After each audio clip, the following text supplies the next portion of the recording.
This is WWP Weekly Wrestling Podcast.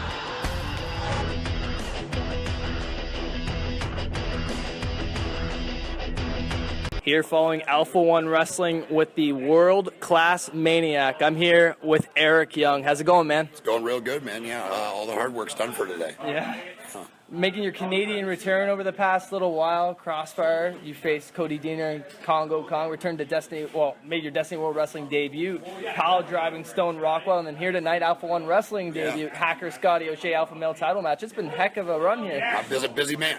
Busy man. That's it, man. Yeah, no, it's been awesome, man. A lot of the people listening to this probably know, this is where I started, This is where I cut my teeth and where I learned to be They called who you I am. Canadian wrestling legend. Yeah, I don't know if I'm old enough to be a legend just yet.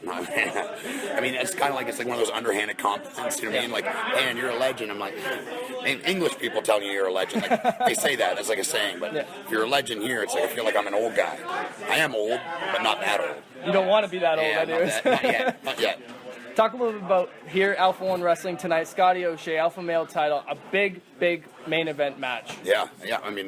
A guy I've heard a lot about. Over the years, a guy that we got talking today, and he used to come to Neo Spirit Pro shows and see me wrestle, so that made me feel pretty old too. But yeah, man, super talented guy. They got a great roster here, great locker room.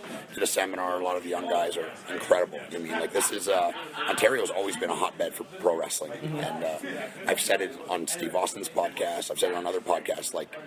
This is the mecca for independent wrestling. These guys, trust me, they don't know how well they have it. It's everyone's good, everyone works hard, everyone looks the part, is respectful.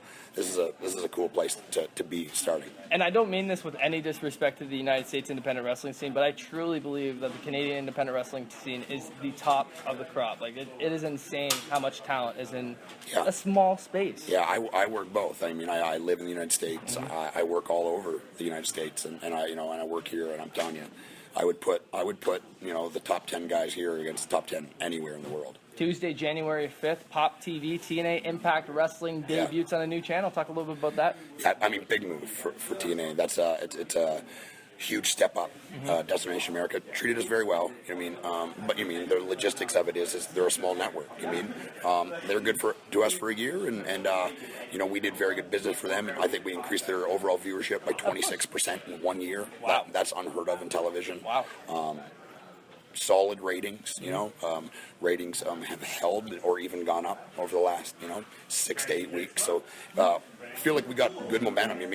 I've been there for 10 years. I'm not a fool. I know there can be a dark cloud over the company at a lot of times. But I feel like this is a great step. And no matter what you think about TNA or think about the upper brass, this is a power move. I truly feel no matter what management is, no matter what, the talent core in TNA is ridiculous. Yeah, pound for pound, it's solid, man. You want to see a good wrestling show, you won't be disappointed, that's for sure. That's for sure. World Title Series, you were in the semifinals. Yep. Talk a little bit about your semifinal match and possibly becoming the new TNA World Heavyweight Champion for a second time. It's a cool idea.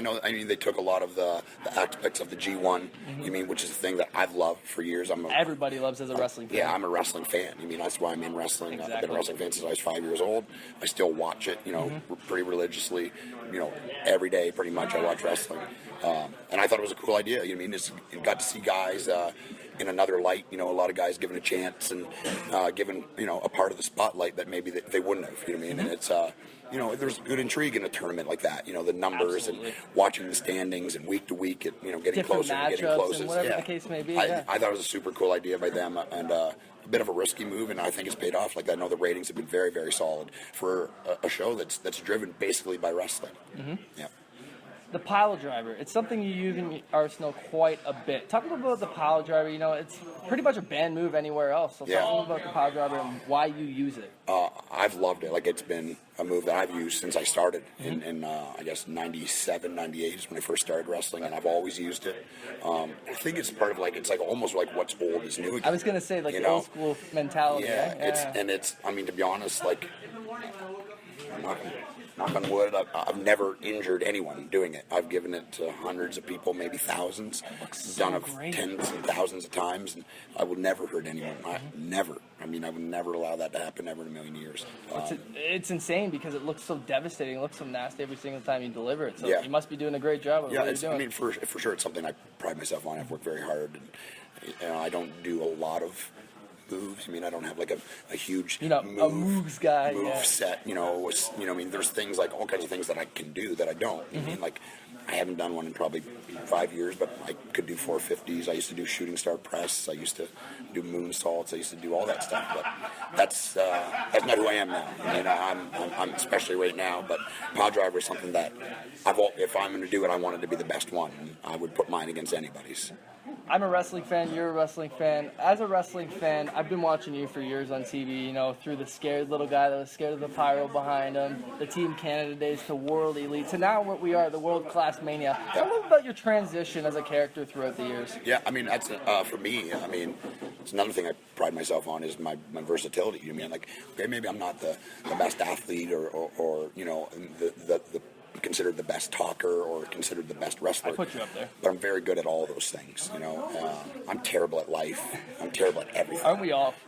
Spelling, math, I was rotten at school. I was terrible at everything. I've been good at pro wrestling from the first day I did it. And, being versatile and being able to have a career. I've been on TV every week for 10 years. 10 years. Yep. There's not a lot of people that can say they've been on TV every week for 10 years. And not just in professional wrestling. In any industry. Yeah. Yeah.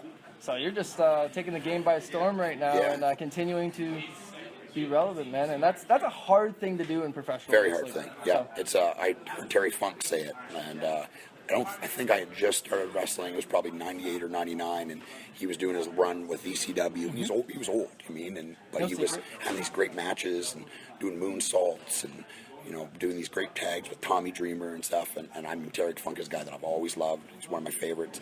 He said that I'm always going to be Terry Funk, but pro wrestling is going to change every day, and I need to learn how to change with it. Gotta adapt. That's something that I've always prided myself on, and it's cool because it's like right now I'm like learning how to wrestle all over again. I'm a heel, and I'm a completely different character. Really. Yeah, it's something. I mean, I've done very, very little of in my career. I've been predominantly a babyface, and even when I was a heel, I was more of a cowardly heel. Yeah. So this is totally different, and it's something I really sunk my teeth into, and I think I surprised a lot of people, which I like doing that, man. I like, I know I read stuff and I heard, and Mick Foley is a guy I saw on a convention, and he said, man, I didn't believe that you could do it, but as sure as you're doing it, you did it. So I like proving people wrong. It's one of my favorite things to do.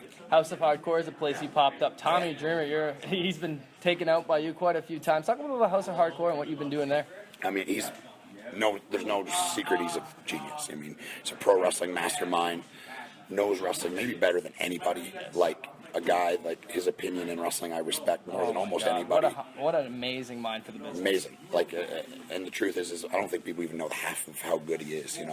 That's a crazy part. and his shows, his House of Hardcore shows, are a testament to that. I mean, if you've ever been to one, I mean, you know how good they are.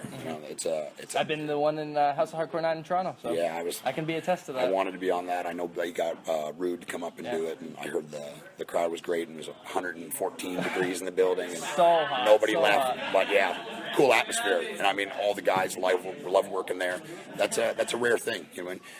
All the fans leave happy, all the guys leave happy. Yeah, that's a good thing. That's a beautiful thing. Oh, absolutely. There's no secret fans have their negative opinion on TNA. Talk a little about their negative opinions. And, TNA is a place to work at the end of the day. People got to keep this in mind. It's a business. Mm-hmm. Boys need places to work. So talk a little about TNA and the negative vibe it gets. Yeah, I mean, to be honest, it's always had a negative vibe. I mean, I started working there in 2004, and, I mean, you could go through Twitter or online every week, someone saying it's going out of business. Well, here we are in 2015, and it's still here, seen 160 countries around the world. You know what's crazy? Fact? It's been longer than WCW at this point. Right. Everybody's been like, it's going out of business, it's going out of business. I've heard that every single year, multiple sources, whatever the case may be. Yeah.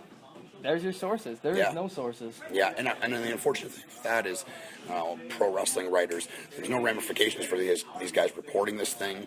They just put up whatever because they're in the business of getting clicks, and they put up these outlandish things that they hear, they read somewhere else, and they put it up as fact.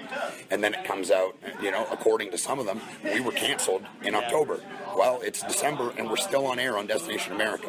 So that's the problem, is there's no repercussions for that guy. He's not a real journalist. Yes. He shouldn't have any credibility, but a lot of people read and take what he says as gospel. He's not wrong all the time. I mean, he's a wrestling fan. I don't know anything about him personally, but it's not fair to TNA as a business. It's not fair to the wrestling community. It's not fair to wrestling fans or wrestlers. I was going to say the TNA roster. It's not fair. I can't come out and say, make up some outlandish thing about my contract status or this, that, and the other, and if it's not true, and it would come back and bite me in the end, because I live in the real world. Yep. They hide behind their computer screens and have no repercussions. They have no respect for what they're saying, because nothing bad can happen to them. January 5th, TNA, support PopTV, their debut. I definitely recommend it. TNA has been a fantastic wrestling show over the past several years. Like we talked about, the core roster, man, is just insane. So support TNA Impact Wrestling. Do it on PopTV. Do it January the 5th, Tuesday night. Brand new night. Yeah, it's going to be good, man. Good for wrestling. Now, throw out any social media you would like to, Eric. Thanks again for the time. Appreciate it. The Eric Young, you can follow him in there. I talk about hockey, put up pictures of my dogs, talk about wrestling sometimes. But yeah, it's Only been cool. sometimes. It's cool, though. Thank you very much. Yeah, thank you, man.